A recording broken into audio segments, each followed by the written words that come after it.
मनुष्य ना चाहते हुए भी पाप कर्मों में प्रवृत्त हो जाता है। यह पाप जाने की दुराचारी कर्म क्यों होते हैं, इनसे छुटकारा कैसे पाया जा सकता है, जानिए। श्रीमद् भागवत गीता के 3 अध्याय में अर्जुन भगवान श्री कृष्ण से प्रश्न करते हैं कि अथ केन प्रयुक्तोऽयं पापं चरति पुरुषः अनिच्छन्नपि वार्ष्णे बलादिव नियोजितः। अर्थात अर्जुन कहता है कि हे श्री कृष्ण, इच्छा न होते हुए भी मनुष्य पापजन्य कर्मों की ओर क्यों प्रवृत्त होता है। ऐसा प्रतीत होता है कि कोई उसे बलपूर्वक पाप कर्मों में लगा रहा है। इन पाप कर्मों से मुक्ति के लिए क्या करना पड़ता है, यह भगवान श्री कृष्ण अर्जुन को विस्तार से बताते हैं। श्री कृष्ण अर्जुन को समझाते हैं कि किसी भी मनुष्य को आसक्ति या विरक्ति के प्रभाव के अधीन नहीं होना चाहिए। आसक्ति विरक्ति का अभाव होना उत्तम जीवन माना जाता है।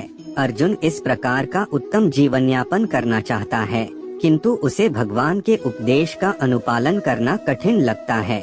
इसलिए वह श्री कृष्ण से अति यथार्थवादी और मानव संघर्ष का द्योतक प्रश्न पूछता है। वह कहता है, वह कौन सी शक्ति है जो हमें उच्च आदर्शों को प्राप्त करने से रोकती है। अर्जुन प्रश्न करता है कि मनुष्य राग और द्वेष के वशीभूत कैसे हो जाता है।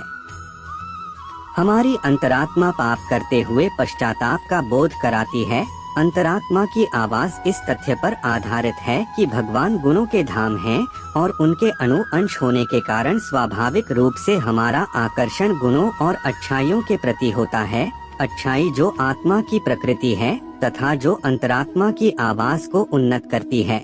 इसलिए हम यह कहकर नहीं बच सकते कि चोरी, ठगी, निंदा, लूट खसोट, हत्या, अत्याचार और भ्रष्टाचार जैसे कार्य पापजन्य कृत्य नहीं हैं।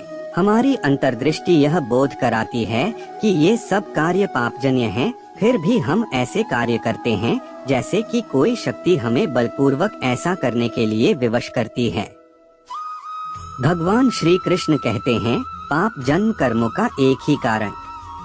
अर्जुन का प्रश्न सुन देने के पश्चात भगवान श्री कृष्ण का उत्तर देते हैं कि काम एष क्रोध एष रजोगुण समुद्भवः महाश्नो महापापमा विध्यैन में वैरिणम। अर्थात भगवान ने कहा कि अकेली काम वासना जो रजोगुण के संपर्क में आने से उत्पन्न होती है और बाद में क्रोध का रूप धारण कर लेती है, इसे पाप के रूप में संसार का सर्वभक्षी शत्रु समझो। इसी काम वासना के कारण सभी प्रकार के गलत कार्य होते हैं।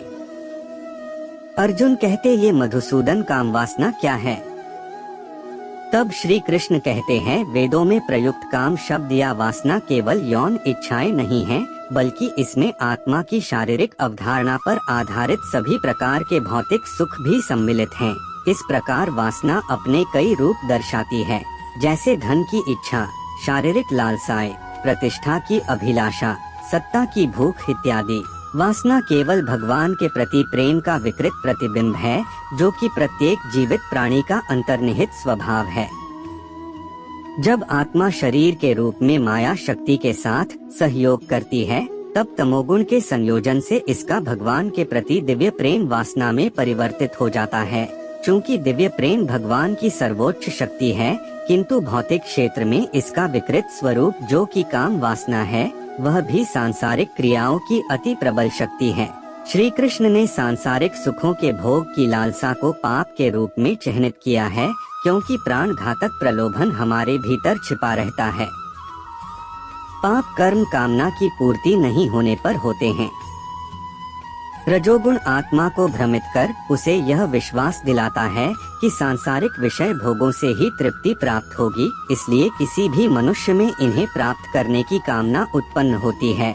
जब कामना की पूर्ति होती है, तब इससे लोभ उत्पन्न होता है और इसकी संतुष्टि न होने पर क्रोध उत्पन्न होता है। कामना, लोभ और क्रोध, इन तीनों विकारों से ग्रस्त होकर मनुष्य पाप करता है।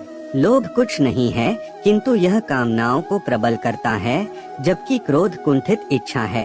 इस प्रकार श्री कृष्ण ने वासना या कामना को सभी बुराइयों की जड़ के रूप में चिह्नित किया है। श्री कृष्ण कहते हैं कि ज्ञान और विवेक शक्ति इस प्रकार से खत्म हो जाती है। भगवान श्री कृष्ण आगे कहते हैं कि जिस प्रकार धूमेनावृते वह्निर्यथादर्शो मलेन च यथोल्बेनावृतो गर्भस्तथा तेनेद्मावृतम, अर्थात जैसे अग्नि धुएं से ढकी रहती है, दर्पण धूल से आवृत रहता है तथा भ्रूण गर्भाशय से अप्रकट रहता है, उसी प्रकार से कामनाओं के कारण मनुष्य के ज्ञान पर आवरण पड़ा रहता है। मतलब ज्ञान विवेक शक्ति काम वासना के कारण खत्म हो जाती है। अर्जुन ने पूछा, है देवकी नंदन, ज्ञान और विवेक क्या है? क्या उचित है और क्या अनुचित है कि ज्ञान को विवेक कहा जाता है? यह विवेक मनुष्य की बुद्धि में होता है। वैसे भी काम वासना एक ऐसा दुर्जय शत्रु है जो बुद्धि की विवेक शक्ति को आवृत कर देता है। श्री कृष्ण ने इस सिद्धांत पर प्रकाश डालने हेतु 3 उदाहरण प्रस्तुत किए हैं। अग्नि जो प्रकाश का स्रोत है, धुएं से ढकी रहती है। यह आंशिक अंधकार अर्थात अविवेक छितराए बादलों जैसा होता है, जिससे सात्विक इच्छाएं उत्पन्न होती हैं। दर्पण जो वास्तविक रूप से परावर्तक होता है और धूल से ढक जाता है।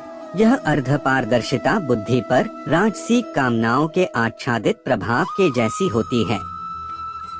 भ्रूण गर्भाशय से आवृत होता है। यह पूर्ण धुंधलापन तामसिक कामनाओं जैसा होता है जो मनुष्य की विवेक शक्ति को नष्ट कर देता है। समान रूप से हमारी कामनाओं की श्रेणी के समानुपात में हमारे द्वारा सुना और पढ़ा गया आध्यात्मिक ज्ञान आच्छादित हो जाता है।